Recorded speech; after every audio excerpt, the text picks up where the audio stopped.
కూడా కౌంటింగ్ తర్వాత కూడా ఎటువంటి అవాంఛనీయ సంఘటన జరగకుండా పారామిలిటరీ ఫోర్స్ BSF వాళ్ళు రావడం జరిగింది. అలాగట కొన్ని బలగాలపై కూడా వెళ్ళడం జరుగుతుంది. అన్ని వర్గాల్లో కూడా బలగాలను మోహరించడం జరిగింది.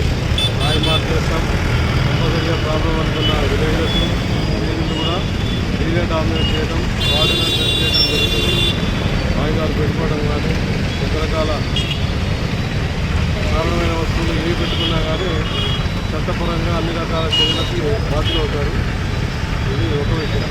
అందరూ ప్రశాంతంగా ఉండాలా, చక్కగా దాన్ని చేసుకోవాలి. ఎట్టి పరిధిలో కూడా ఎవరు కూడా కౌంటింగ్ సెంటర్స్కి రాకూడదు. 144 జిల్లా మొత్తంగా ఉంది.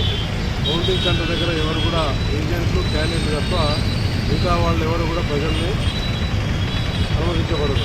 ఆ సంబంధించిన పార్టీల వాళ్ళందరూ కూడా దానికి తగ్గట్టుగా ఏర్పాటు చేసుకోవాలా.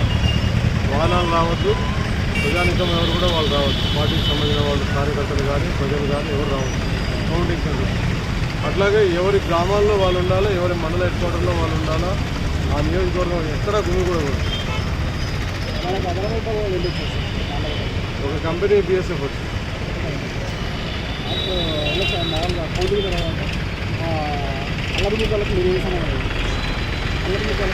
అల్లముక్కలు అనేది ఎవరు లేరు. ఇంకా అందరూ తోకముడుచుకొని పోవాలి.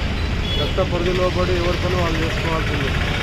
ఎవరన్నా అల్లరి చేస్తాం రోడ్ ఎక్కియాలంటే కఠినంగా ఉంటుంది. అన్ని రకాల కఠినమైన చర్యలు తీసుకోవడం జరుగుతుంది. దాంట్లో భాగంగానే ఇది వాళ్ళకి తెలియపరుస్తున్నాం. మీ పరిధి మీరు దాటొద్దు, ప్రశాంతమైన వాతావరణంలో ఉండండి, మీ ఇళ్ళ దగ్గర మీరు ఉండండి, ఎవరు బయట రావద్దు.